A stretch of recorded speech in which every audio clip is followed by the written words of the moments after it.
Ryan Reynolds here from Mint Mobile. With the price of just about everything going up during inflation, we thought we'd bring our prices down.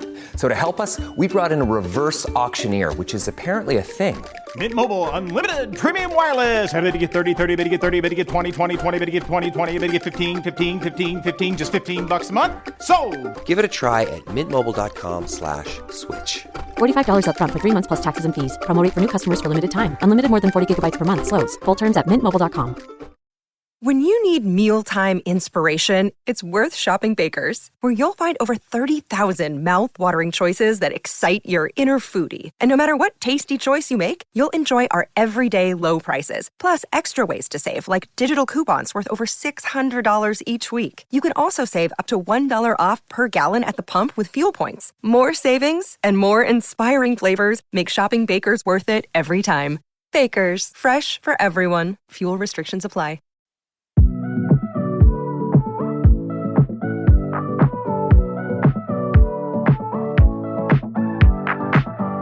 Welcome to the Travel Squad podcast. We adventure the world together, one passport stamp at a time. We're here to share travel news, tips, and our own adventures with you. Every Travel Tuesday, we share stories on a variety of topics, including our hometown San Diego, hiking, weekenders, national parks, international getaways, and inspiring you to go on your own adventures, even if it starts with your own backyard. I'm Jamal. Brittany. And I'm Kim. And we're the Travel Squad podcast. So grab your ticket and your passport. And don't forget your travel insurance. And prepare for takeoff.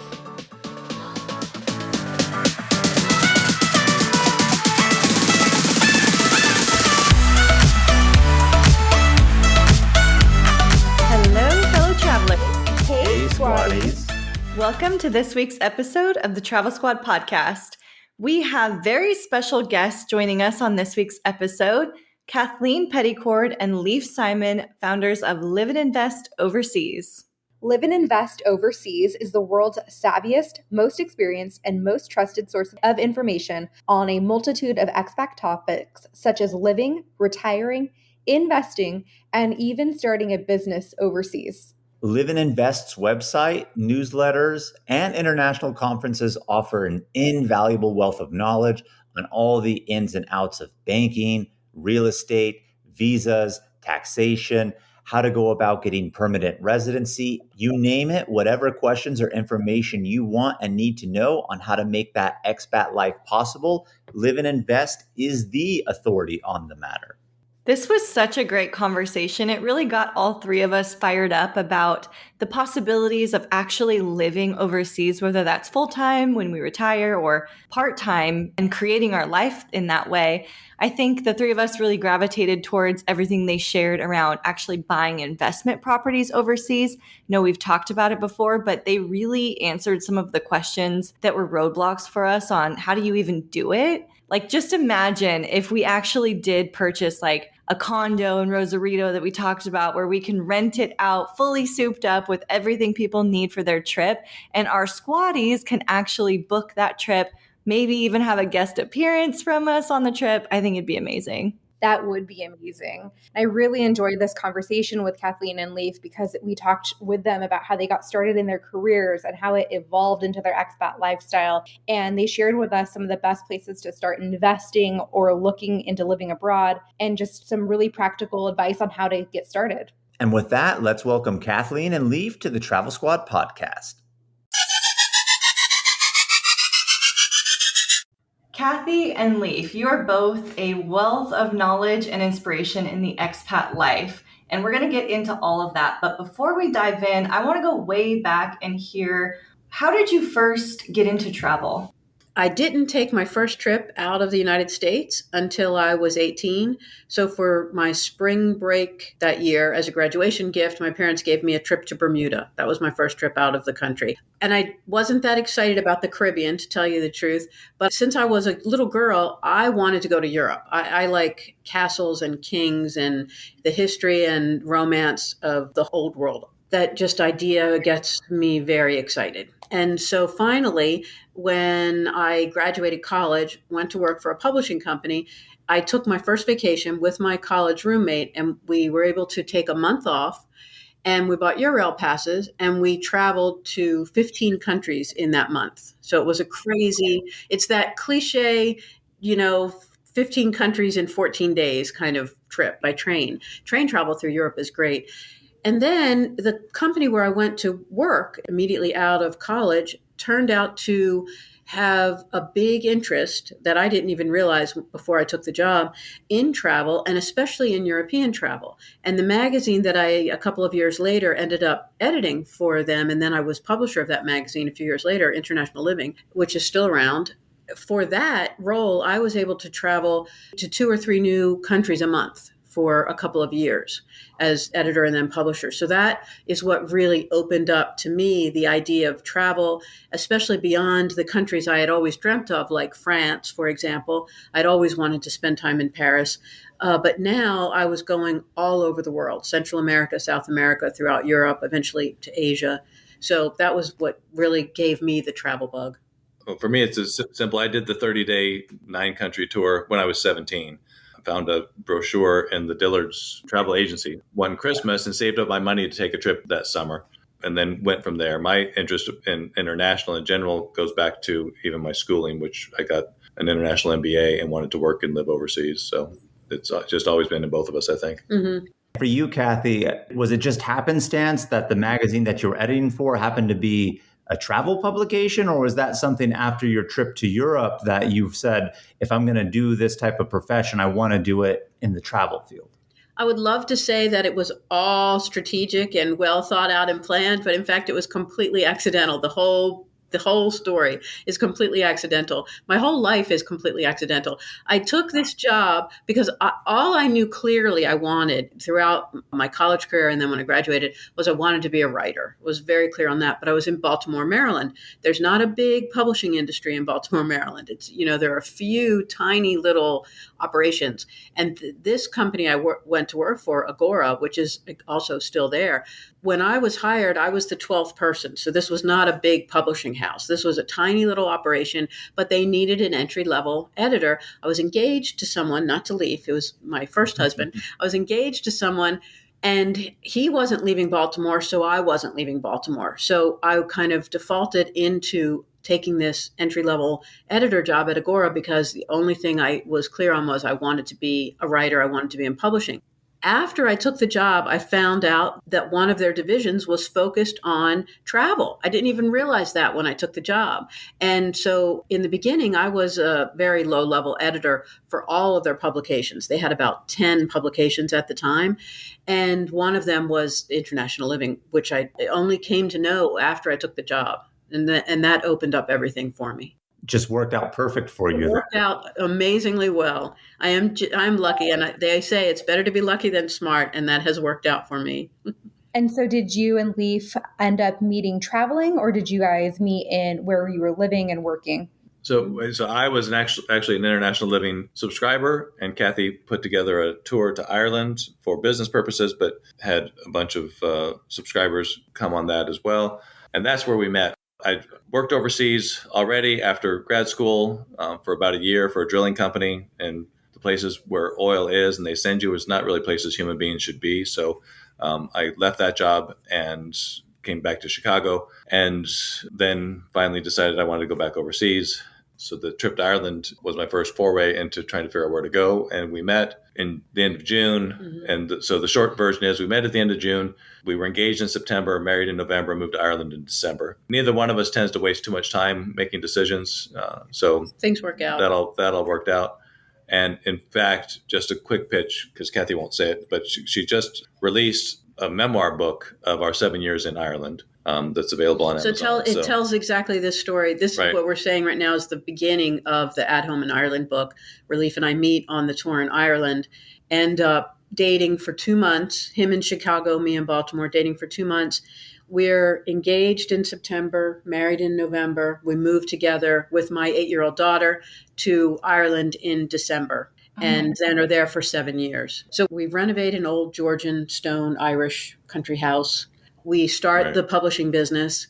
We have a son. I found out about 3 months after we were married that I was pregnant. So 2 months after we had moved to Ireland, I was pregnant.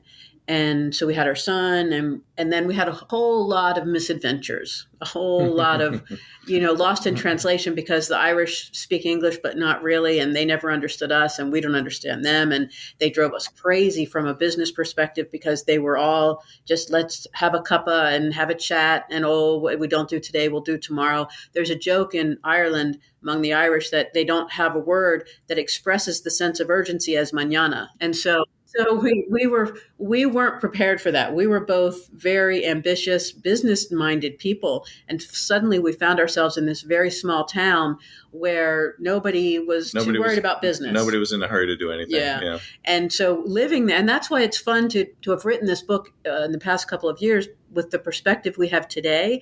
At the time, the Irish drove us crazy. Today, I look back and realize that was really, for me so far, I've got whoever knows how much living left. But for me at this point, that was the sweetest time of my life, looking back at it. Right. Well, and at the time, we would say if you're retired in Ireland, it's great. The Irish will stop in the middle of the street and chat with you. And so for retirees, it is a wonderful destination. Mm-hmm. Mm-hmm. And it fit into us learning that and talking about it with the writing that we do. Well, so it started off as the tour to Ireland, and clearly that's where you guys met, fell in love. But what about Ireland made you guys decide, well, now we're actually living here? Because I feel like that's a perfect segue, because we want to get into the meat and potatoes of really how you guys came to do what it is that you do now. So why was it that you guys decided Ireland and we're living here now? For me, it was, so I was working for Agora, and I had been there 13, 14 years by this point, and I was a partner in the company. I was a vice president of Agora. I was running the division. I was running two divisions, but one of them was the one that published International Living, the travel division, which by this time had become much bigger. So Bill Bonner, who's the owner of Agora, my boss, he wanted to diversify Agora into the EU, and he wanted an EU base. So we were doing research into opportunities for where in the EU would make the most sense. And our attorney found this program that the Irish Development Agency was promoting at the time to try to attract foreign investment. And so they were offering a very low, very appealing corporate tax rate and incentives for how many local Irish you employed to companies who would come and set up operation under this IDA program. We qualified for that. That was why I was moving to Ireland, and that was why I put the tour together, because one thing we had done for years at International Living was I ran tours. We would sell tours and conferences to our readers, and then we had a couple of other people ran them. And so I thought, well, if I'm going to Ireland to open an office, I'll get double duty out of this experience, this investment of time, and we'll promote a tour to our readers. That's how Leif signed up for the tour. We met on the first day of the tour, and you can read the book, but he was not very nice to me. And then, she says. I don't remember that part. It's in writing. It's published now. It's the truth. But then for Leif, it was similarly business, entrepreneurial-minded agenda. I wanted to be out of the States, and again, as Kathy said, supposedly they speak English in Ireland. We make fun of them, and our Irish friends laugh at it at this point because there's lots of different words and miscommunications. And I'd read about Ireland through what Kathy had been writing anyway. And so I had a couple of ideas for business and thought, right, an English-speaking country is where I wanted to be because I'd spent time overseas in a French-speaking country, a Spanish-speaking country, a Russian-speaking country. And although I had Spanish in high school, and that came back to me while I was in Argentina, I didn't pick up so much French in Chad, and I learned the Russian alphabet because I had to for processing payroll in Kazakhstan. But English, for me, it was going to make life easier. And I've never heard you say that before. That's interesting, that the language was really a factor. Was part of it. Well, and the idea of just business and the Celtic tiger and all that. Right. Yeah. It was the age of the Celtic tiger. So Ireland was attracting a lot of investment and a lot of foreign investor attention.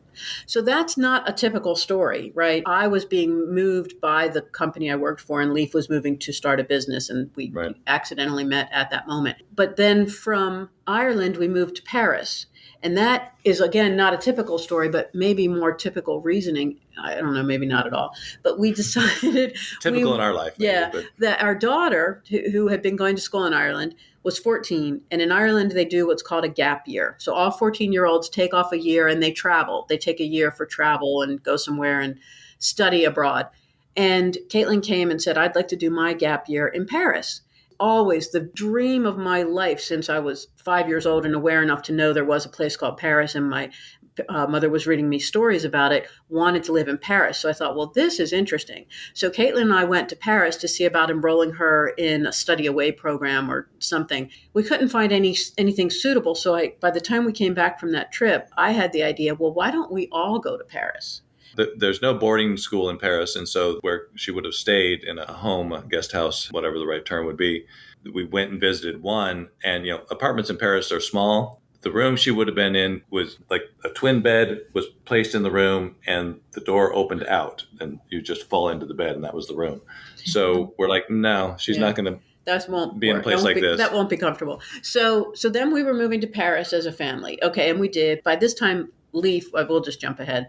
Leif was also working for Agora. He had come to work for Agora and he and I were running this international living division together, which we continued to do in Paris. Then fast forward some 4 years or so, and Leif decided he wanted to venture off and do something of his own. And he had identified a real estate investment project he wanted to undertake in Panama, on the Pacific coast of Panama. I decided the year later, I'd like to try doing my own thing as well. I had built a number of businesses within Agora, but it's not the same to build a business with all of that infrastructure behind you, all of that support, centralized services, blah, blah, blah, as just starting from nothing and seeing what you can build on your own. And I wanted to do that. I wanted to see what I could do on my own.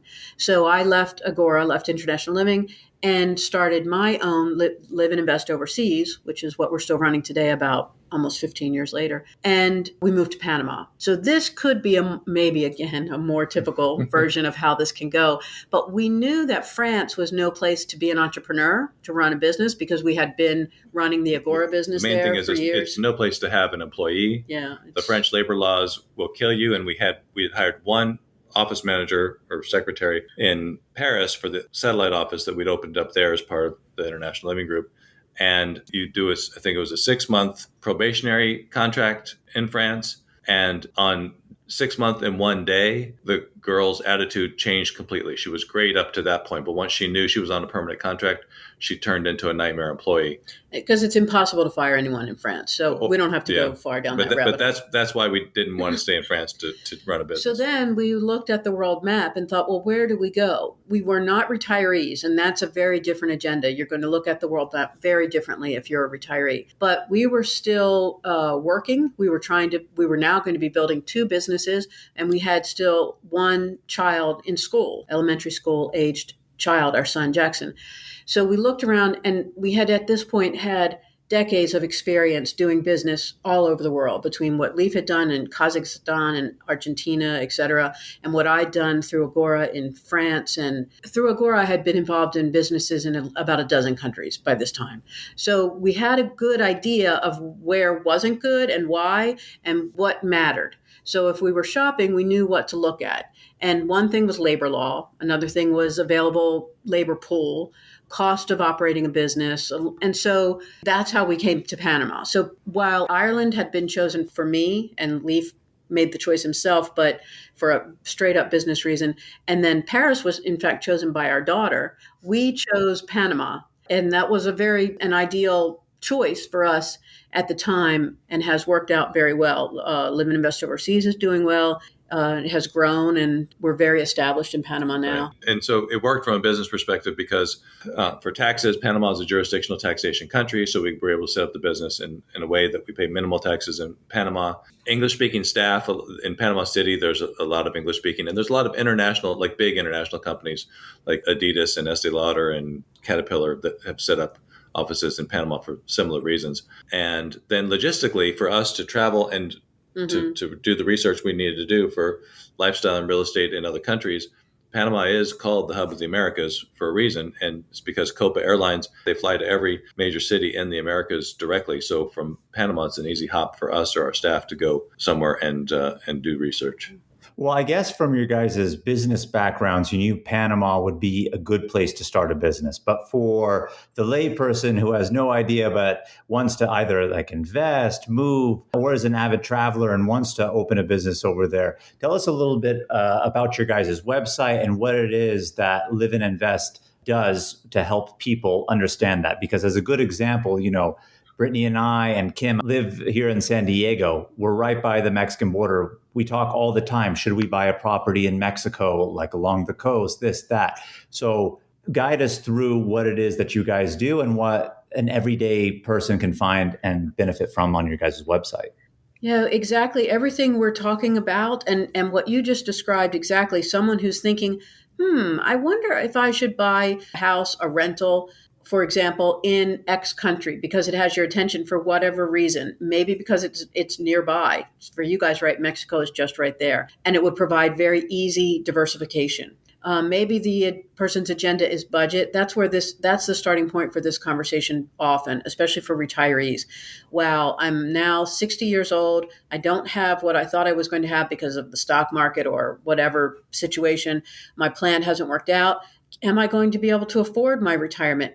People today live regularly into their 80s and beyond and live healthy lives for decades beyond what just a generation or two before us did. That's a lot of living, beyond your income earning years. So do I have enough nest egg to carry me through in a comfortable, interesting lifestyle? And a lot of the time, Americans, wherever they are, look around, unfortunately, and realize the answer is no, I really don't.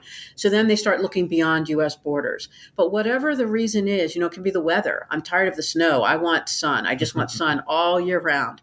That's another really common priority agenda. So that's the starting point. That's where people usually connect with us through the internet. Of course, you go online today and you Google retire overseas, buy a house overseas, second home in the sun, any of those kinds of keywords. And you'll find us. You'll find thousands of other resources too, but you'll find Live and Invest Overseas. And what we do is to take you from that point through our free e-letters. We publish now 8 free e-letters. One is daily, and that comes from me. One is twice a week that comes from Leif. And the daily one for me is lifestyle. It's focused on living and retiring overseas. Well, that's what I was going to say. So there's kind of 4 main broad topics. There's retirement and just living overseas. There's more people younger like you guys that are mobile with their businesses or jobs that are like, okay, well, let's go have an adventure. And there's more and more opportunities thanks to the pandemic, in countries offering digital nomad visas, long stay visas that aren't permanent residency, but you can stay a year or more. So there's the 2 lifestyle sides of things.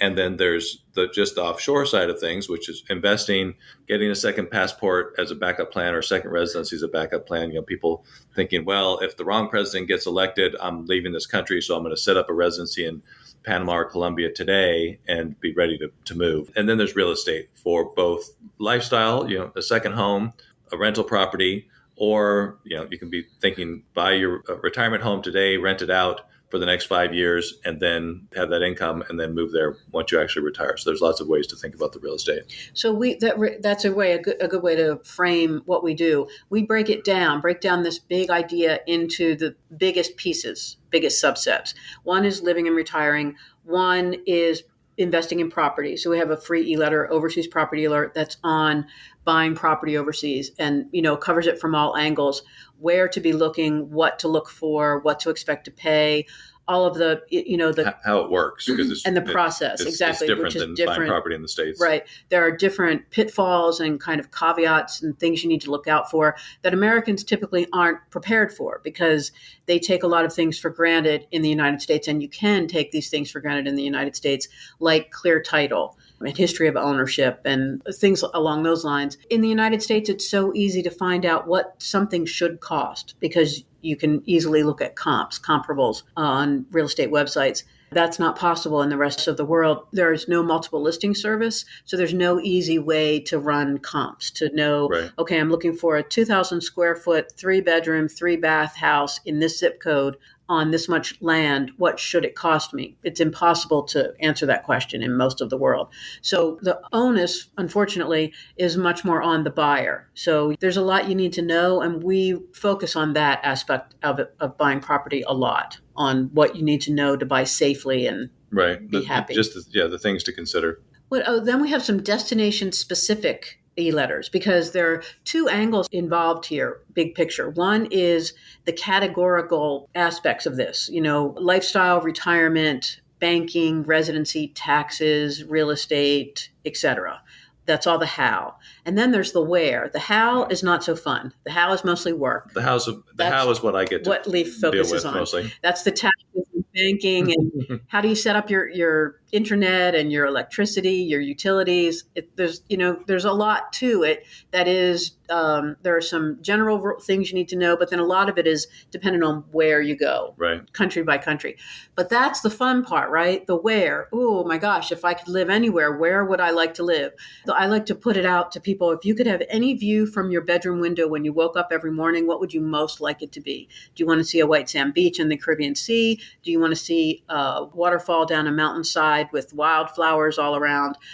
Frame it that way. Do you want to surf, a surfing beach? Or do you want to see old stone buildings? Because Europe, historically people thought Europe's too expensive to retire to from the U.S., but it's not. Right. And right now with the euro practically at parity, it's definitely more affordable than it ever has been.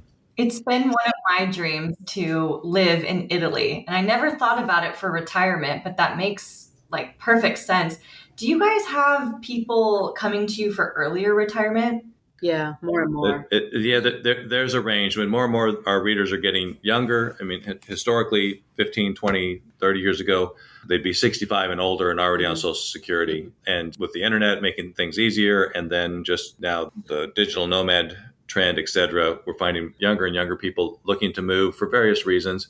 One couple that moved to Belize, to a development that a friend of mine runs, going down there with their 8 kids. And they were just fed up with the pandemic. They wanted to have some space. His project has community gardens and it's on a river, and they homeschooled anyway. So they decided they could just up and do it. And there's more and more people making that lifestyle move. Moving as a family, making a family choice to raise your kids in a very different kind of a way. Right. And then they're also today, in the past few years, and it's a growing idea, to become a digital nomad. And so it's kind of, I think of that as a very different demographic from what you're describing. A digital nomad is typically single, maybe even in their 20s, maybe their 30s, but most typically in their 20s. And they really just want an adventure. They don't want the 9 to 5. They don't want to be locked into anything. They want to they want to have a way to earn an income through their laptop, basically. And as long as they have an internet connection anywhere in the world, they can go from here to there on a whim. Yeah. So consultant, but even doctors. There was one older doctor years ago. He spent half the year in New Zealand. He was a radiologist, spent half the year in New Zealand on a contract there because that's as long as he could stay there without getting legal residency. But then he was able to start reading x-rays and things remotely on the computer. So he was looking for a contract to do that, and he could be anywhere in the world to do his diagnosis. Well, I love how your guys' site pretty much caters to everybody, retirees, like you're saying now, the digital nomad.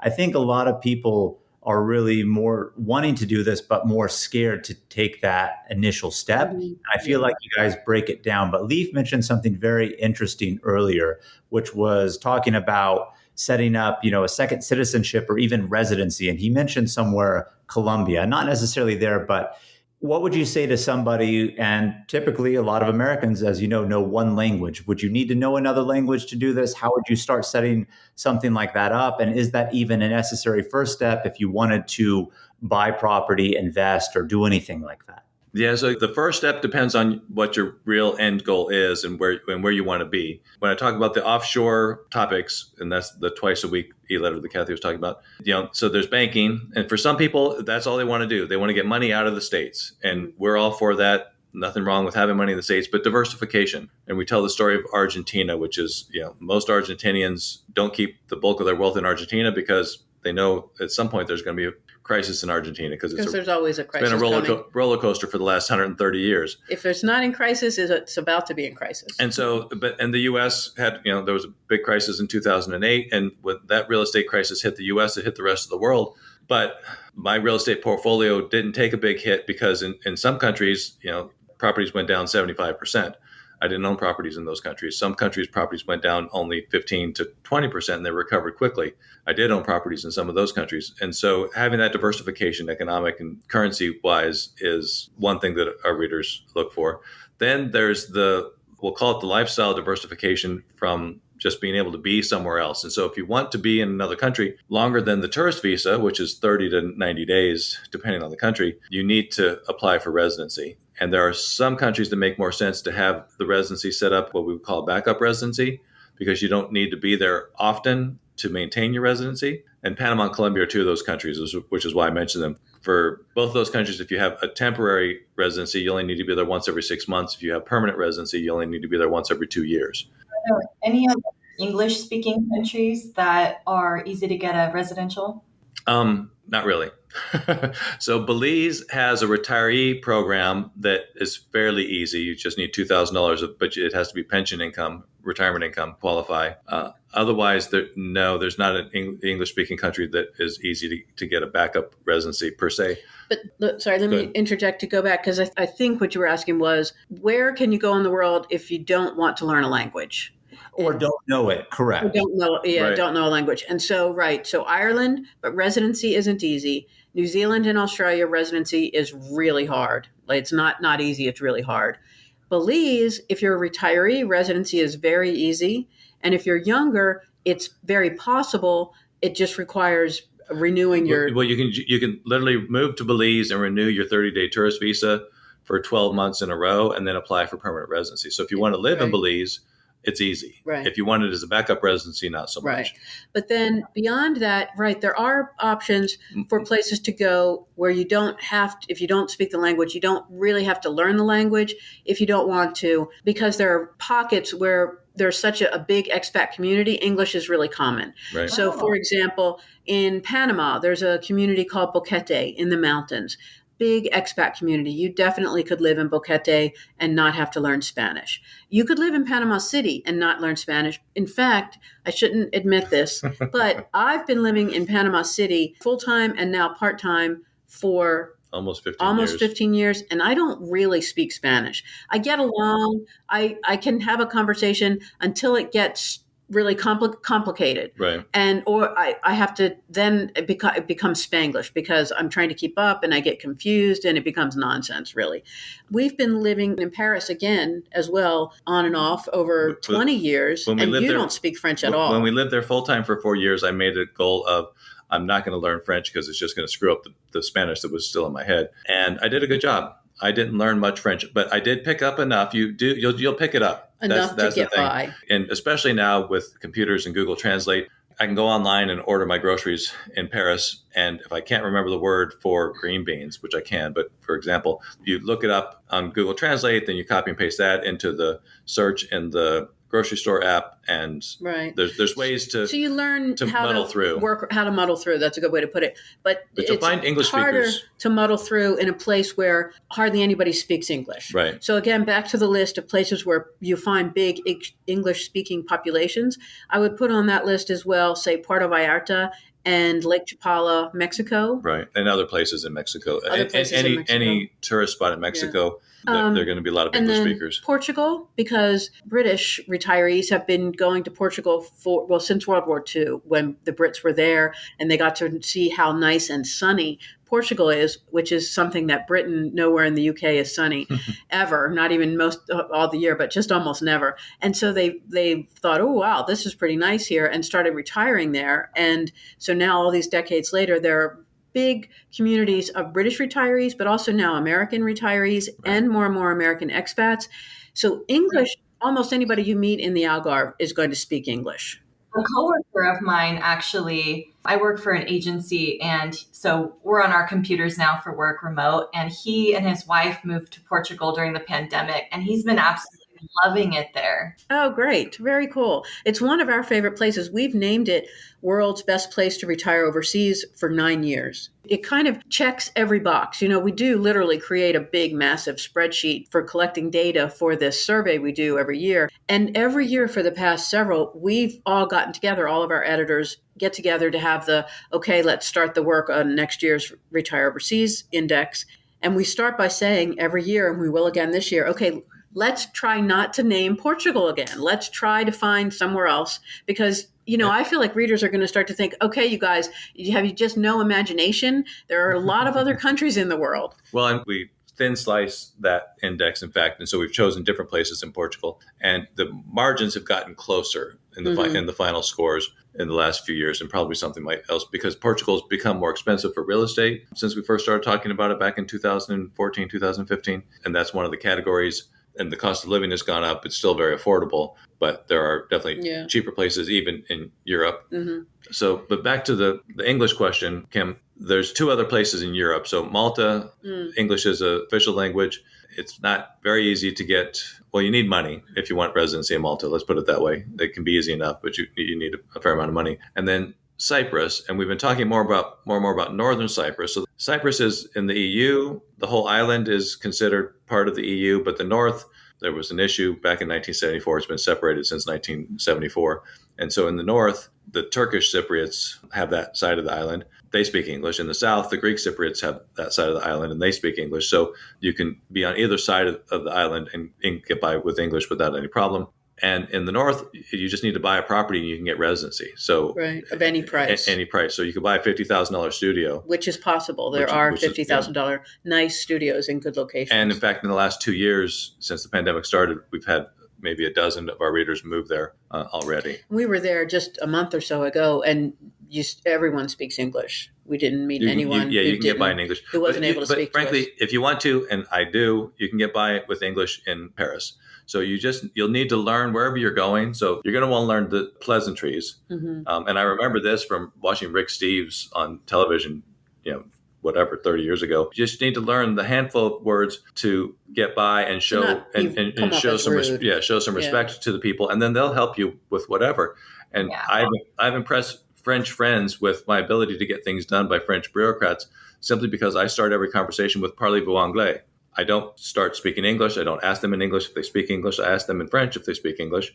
And I've gotten French bureaucrats to take me by the hand and walk me to where I need to be and stand there until it gets done because I'm showing some respect.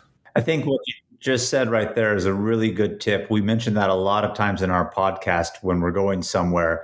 Always learn kind of the key words, but the key words and things like that are good for a trip, not necessarily to live. And I appreciate you guys going over the places where it's easy to get by with the solo language. But in terms of like investing or having a business, because I know you said if you don't really know the language, it's hard to kind of get that residency. But in terms of investing, having businesses, is it easy to get by without knowing the native language in a lot of places? For buying real estate, it has been for me. We bought real estate in 24 countries, most of which I didn't speak the local language. We find English-speaking attorneys. That's the key. And so you find English-speaking support people. One example is in Croatia. We bought a property there many years ago. We had a great English-speaking real estate agent when we found the property. In fact, our first attorney there didn't speak English, but he did all the title work and the real estate agent did the translations for us. And I found a great contractor, builder, who speaks well enough English for us to do business. He's introduced us to an English-speaking architect who's doing the plans. And we found now an English-speaking attorney to help us with some other things. But our main advice, if you're going to buy property in another country, even if you do speak the language, your main ally and the most important first step is to find an English-speaking attorney who has experience helping expats buy, foreigners buy.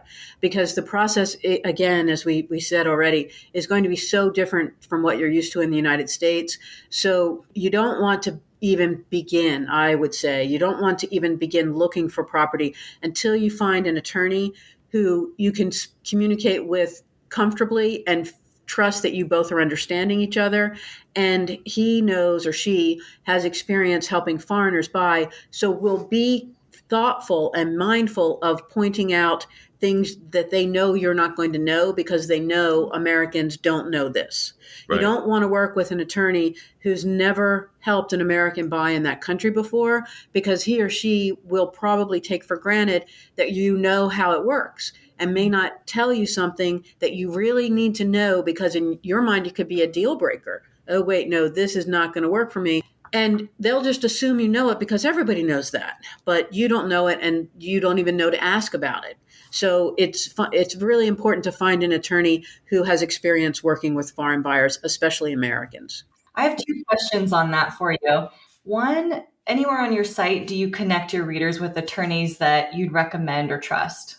We do. Yeah. So Kathy talked about the free e-letters. We have paid services as well. And so in those paid services, and we do conferences, most of our conferences, we have a real estate and an immigration attorney that speaks. Usually it's the same attorney because they do both things. And so, yes, we have those resources, real estate developers and agents in many countries. And that's our goal going into any new country that we haven't spent time in ourselves, is to find the resources we would want and we would need so that we can share them with our readers. That's where we start. Any country where we're looking to invest ourselves, if we don't already have a good attorney contact, we start out actively focused on finding that attorney. And we'll talk with a bunch and kind of interview a bunch and then choose one. And it turns out now, these years later, that our best friends around the world are attorneys and architects. Good friends to have. And then my second question was, what are one or two of those things that you've come across that surprise you didn't know in the house buying process overseas? Well, so the one big one, and this hit us square in the face when we bought that Georgian house in Ireland, is things aren't the same overseas. We started to figure that out. And so in the U.S., everything's run by the real estate agent and the title company, and the process is very similar, purchase by purchase.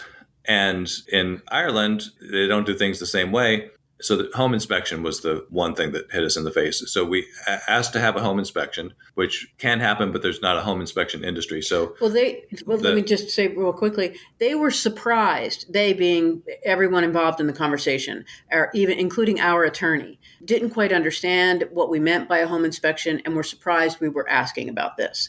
In other words, it's not a thing in Ireland. But it is available. And there are people who put themselves out as home inspectors. The guy we were introduced is a civil engineer. And so he came and inspected the house and he sent his report.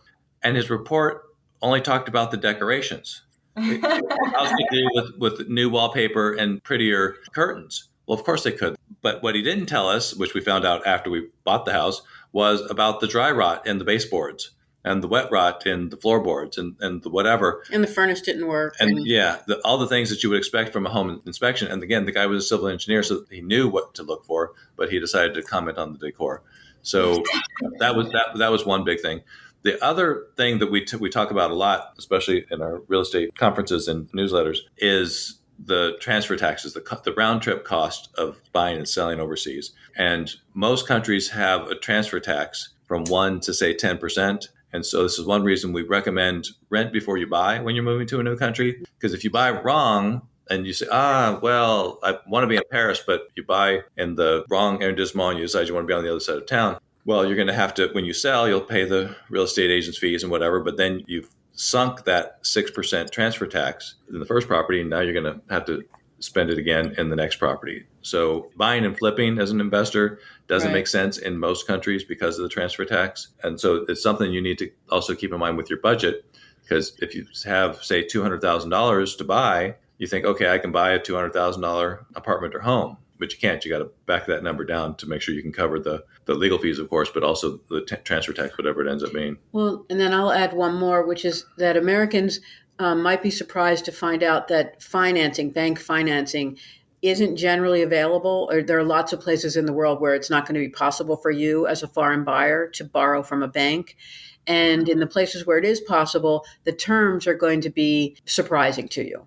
You might not be able to get a fixed rate of interest, for example. It might only be variable rate, and it might only be 50% loan to value, maximum loan possible. Right. And the big one is if you're older, most banks in most countries are only going to give you a mortgage to age 70 or 75. So if you're already 65, you're going to get a 10-year mortgage maybe. Maximum, yeah. And you're going to have to buy life insurance in that country to pay off the mortgage if you die before it's paid off, which is going to add a cost that can make it prohibitive for many people. That was actually going to be one of my questions, because when we were talking about buying the condo in Rosarito and renting it out as an Airbnb, that was something I was thinking of, is how do you go about financing, and would a bank even lend to you in Mexico? And my other big concern about that was, what about not necessarily safety, but keeping the home safe when you're not there? I think that's a big concern. I have probably a lot of people you speak with too. Right. And so, buying in a condo building where there's management or in a gated community is one way for that. For like our one property, which is in an apartment building in Medellin, we have a maid that comes once a week and checks on things, and there are doormen and whatnot. So the property's secure from that perspective. But if I have property on some land outside of town you're probably going to want to hire a caretaker to, live in the guest house or something like that. The more remote the property is, the more you need to focus on security. And you want a caretaker or someone in residence, ideally, or at least someone coming to check, regularly and often. If you're in a very remote location, you really want someone there checking a lot. Well, and not even just for security. Right. We joke about this, but water is the bane of our existence. And so, you constantly have a leak somewhere or a flood. So either from the roof, if it's a house, or from the apartment above, if it's an apartment.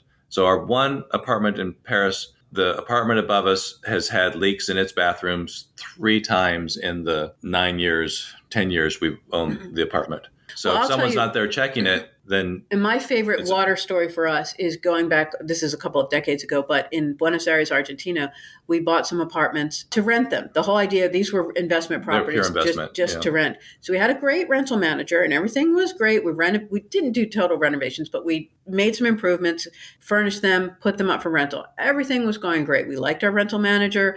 We were getting good occupancy. We were getting good cash flow. Oh, great. And then suddenly, one month, we had 0 rentals. And so we called the woman and said, "What's going on? What happened? Wow, we had a month of nothing. How could that happen?" And she said, "Well, I can't rent it with that flood in the bedroom." And but she hadn't thought to tell us there was a leak or a flood or no one told us anything. There was damage to the ceiling. It was the top floor apartment, so it was from the roof, not an apartment above. But yeah, it seems like every other month we're having to deal with a water issue somewhere. So that's why you need someone who's checking for you and communicating back in as close to real time as possible. Hey, my gosh, you have a leak in the bathroom, or the hot water heater has exploded, or, all the things that happen with a house, with a home. You just want to find them out sooner rather than later. But while, the longer they go, the worse it gets. So even if you're buying just as a second home and don't intend to rent it out, you need some kind of property management person in place. Well, I think your guys' stories and tales of your business is really, really great. And even just perusing your guys' site, I gained a wealth of knowledge, and I can only imagine what you get actually on the subscription portion of things. But yeah, I know you mentioned you guys have consistently rated Portugal, 9 years, I believe it is, best place to retire. Where would you say for somebody who's not looking to get residency, but actually put money down in an investment property, where in the world would you say right now to do that? If you're up for the adventure of it and the potential risk, and if you're just starting out overseas and want to just put a small amount of capital at risk, really Northern Cyprus is one of the best options. You can buy for less than $100,000. You can get turnkey management from the developers who rent the places out short term and have separate management and marketing companies specifically for that. And the net yields, once the traffic that's dropped off from the pandemic comes back, the net yields on a lot of places could end up being in double digits, which is good. Rare. In That's case rare. anybody listening doesn't realize that. So Northern Cyprus and other markets. I mean, Mexico has great markets. So you guys talked about Rosarita. I don't know that market very well. I'm not sure how well it works for vacation rentals. Puerto Vallarta is always at the top of my list. I know that you can do good rentals there. And Playa del Carmen, I spent a lot of time in that part of Mexico in the early 2000s and kind of then put it out of my head because I thought, Playa del Carmen is past. Property prices have gotten so expensive. And then we sent one of our real estate writers there about 10 years ago. And he came back and said, they're getting 8%. Some places are getting as high as 10% right now, net rental yields. I'm like, wow, at those current prices. And so Playa del Carmen seems to be a very strong, steady market if you buy in the right place to get good net rental yields. All right, then what if your appetite for risk is lower? Because Northern Cyprus wouldn't be for everyone. Right. A lot of Americans, a lot of people in the world wouldn't have ever heard of it, wouldn't know where it is on the map. So if you think more like someone who wants something a little more comfortable, I would say Dominican Republic, which is just a good, strong Caribbean market. Yeah, it is. But I'd go back to Mexico, in fact, first. Really? Yeah. Okay. And you mentioned, can you get a mortgage in Mexico? And we have someone, a longtime friend and writer who's been doing this for about 20 years. He retired by reading us and then wrote to us and say, hey, I'm in Ecuador. Can I write for you? He's lived in Ecuador, Uruguay, Brazil, Colombia, and now Mexico. So he's our Mexico expert. And so you can get mortgages from some Mexican banks. There's also some U.S. banks that have, and I believe still are, lending in certain markets in Mexico because they've set up the infrastructure to be able to secure their loan. And most of those are out of Texas. And it's because they're Texas clients wanted to buy in Mexico, so they figured they had enough of wealthy clients to figure it out. So there are borrowing opportunities for Mexico. And the other way to borrow is from the developer. So more and more developers are offering, short to mid-term terms. If you buy pre-construction, you're going to be making payments over the 2 to 3 year construction period. But some developers will go beyond that, including some of the developers we work with in Northern Cyprus. They'll do 5-year terms for a certain portion of the units that they sell, which is 2 years beyond the construction time.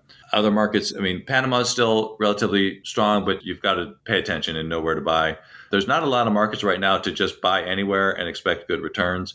Portugal is another market where if you buy right, you can still get good returns. But Europe in general, they're more stable markets and more liquid markets. Years ago, we talked about pre-construction properties in Mongolia because they were projecting 15 to 20% net returns because all the mining that was going on, companies going in there, sending in executives, they're paying $2,000, $3,000 a month for nice apartments. Okay, great. But are you going to go to Mongolia to check up on your property? And what happens when those companies leave? Are you going to be able to sell that for what you paid for it? Probably not.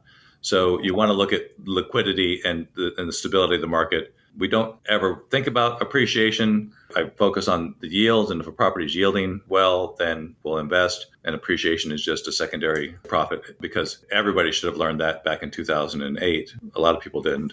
It's a good segue into what's going on with the market right now. There's a lot of conversation on, is the bubble going to pop? And is it still a good time to buy? How do you think that's impacting overseas real estate? We're hearing a lot from a lot more Americans who are saying, okay, I'm ready to take some of my profits out of the stock market.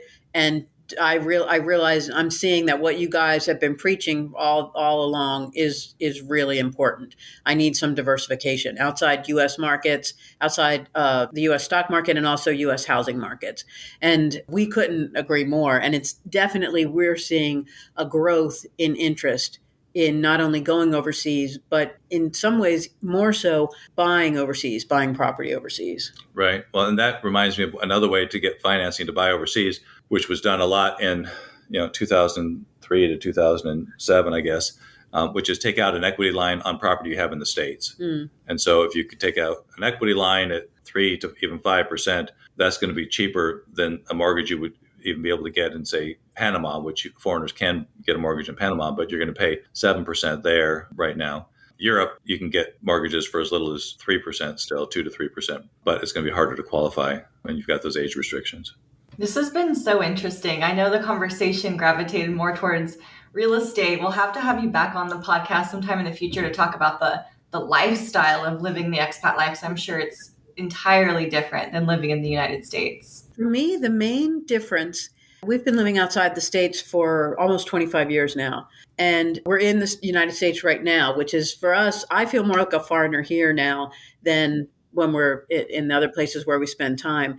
And the main difference for me is that living overseas, at least in the places where we've lived, the biggest benefit is that you don't know what to expect day to day. Things aren't predictable. Life is full of the unexpected, and I like that. And I think it's important if you're someone who's thinking about moving overseas, especially in retirement age, how comfortable are you with ambiguity, I think, is a key question to ask yourself. Because in the United States, wherever you're living, everything is very predictable. You know how things work. You know what's going to happen today, tomorrow, how your day is going to go. In the rest of the world, well, of course, everything's going to be different to start. It is foreign, so you're going to have some culture shock. But then even beyond that, once you've settled in, you'll find that you can't count on things being as predictable as they are in the United States. And definitely you can't count on things to be as convenient. The United States is the most convenient place in the world to live. We've been talking about this a lot these past 2 weeks we've been here. And that's great. And for us, it's like a holiday because it's just so easy to do anything at any time, But we spend now our years divided generally between Panama and Paris. And then we travel a lot, but we're either in Panama or Paris much of the year now.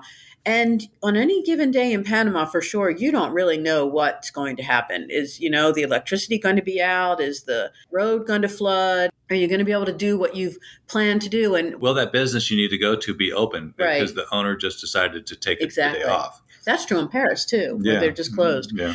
So we have this joke where you say one thing, choose one thing that's important to get done today. And if you get anything beyond that done, wow. But if you get that one thing done, call it a win. That day was a success. If you set your agenda too ambitiously, you're just constantly disappointed. You'll burn out. You're just frustrated all the time. So you have to be willing to take a very different perspective than we do. And I think most Americans do, especially in the United States, where, okay, this is how things work. This is how things work. This is what we're doing today. Things don't work that rigidly or that reliably in most of the rest of the world. And for me, I find that charming. Sometimes, you're right, sometimes you get crazy and you just want to scream. But for the most part, for me, life is more interesting that way and charming. And if you can just laugh it off, then you enjoy the laughter rather than being frustrated because it's not working the way you want it to work, whatever it is. I agree. I think that's a beautiful way to live. Slow down a little bit and just take life as it comes. Exactly.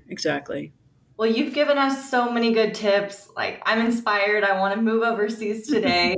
Before we close this out, though, can you leave our audience, if they're ready and they want to live overseas, they want to invest overseas today, what is your top piece of advice that you would give this person? I have to have two. And I'm going to say one is for someone who is impatient and wants just immediate gratification. And the other is for someone who likes to take things more slowly and process things.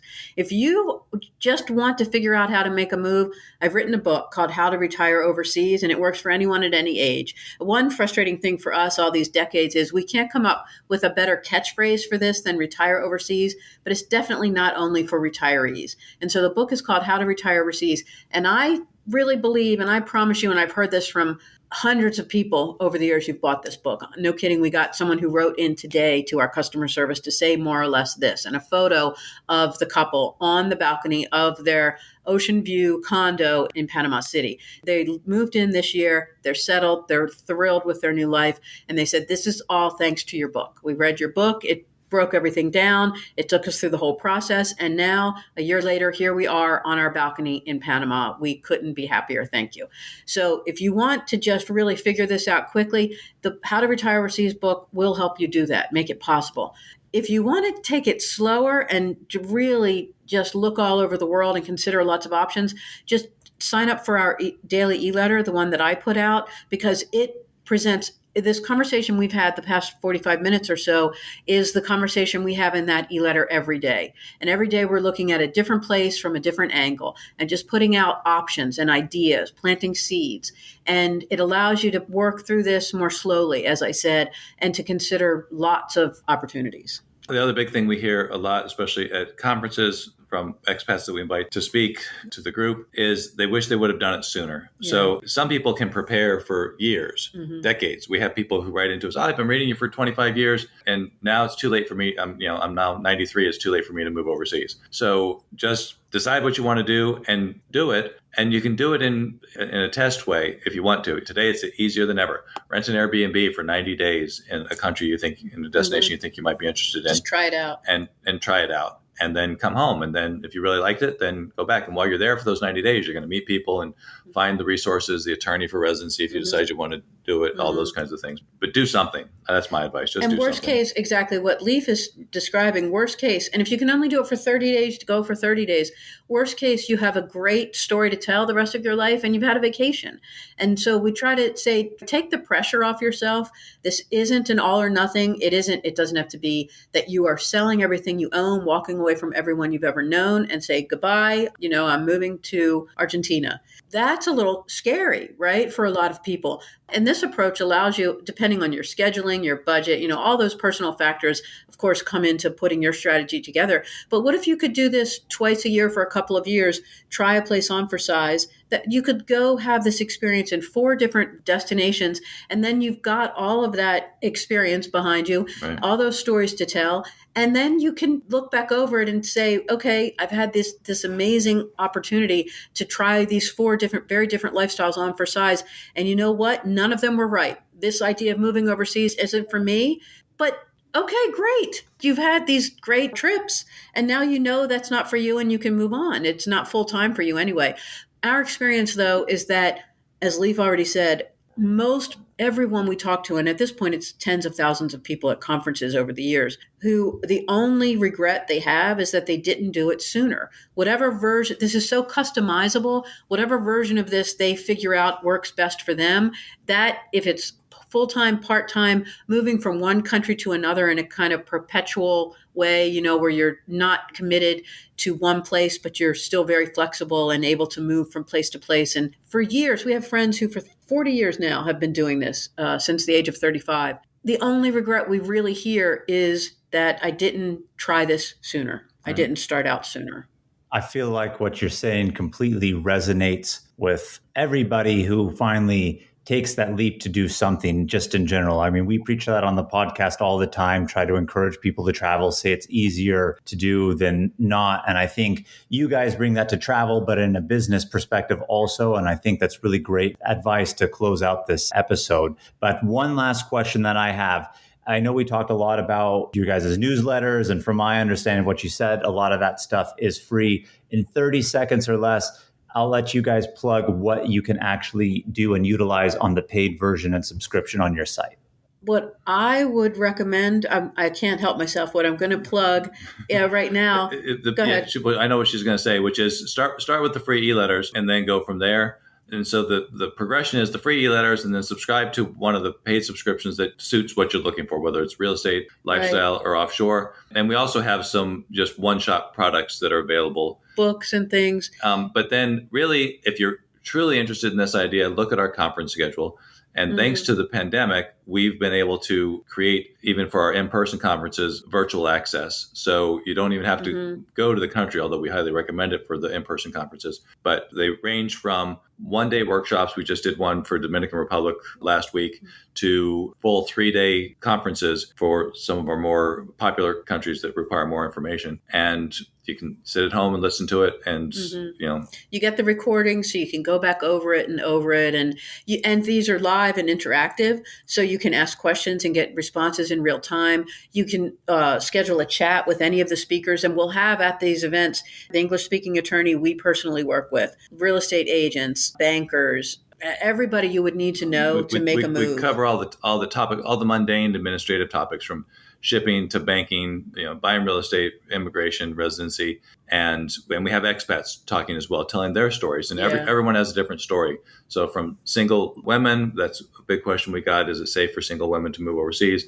We know many who have. To older couples, younger couples, people still working, et cetera. And I'll give a final plug, if you don't mind, because now that you reminded me of conferences, which are really valuable, we have coming up 2 events that I think should be interesting to anyone who's at all really interested in this idea. One is focused on Europe as a region, and one is focused on Latin America as a region. And so those are great starting points, because for those, we'll be looking at the best choices in that region and why those are the best choices in that region.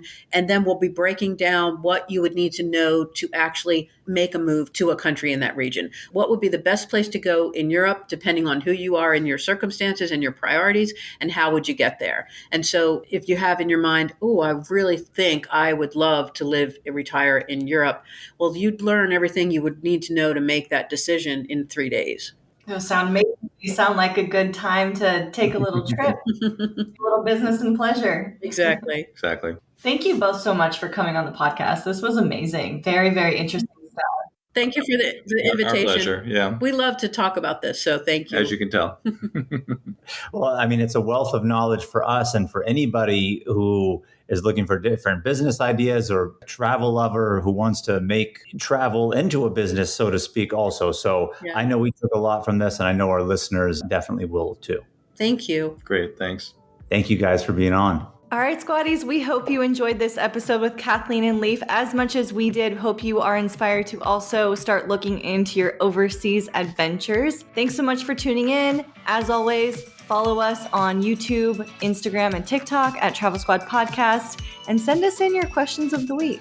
If you found the information in this episode to be useful, or if you thought we were just plain funny, please be sure to share it with a friend that would enjoy it too. And please subscribe, rate and review our podcast, and tune in every Travel Tuesday for new episodes. Stay tuned for next week's episode. We have some more amazing adventures and tips in store for you.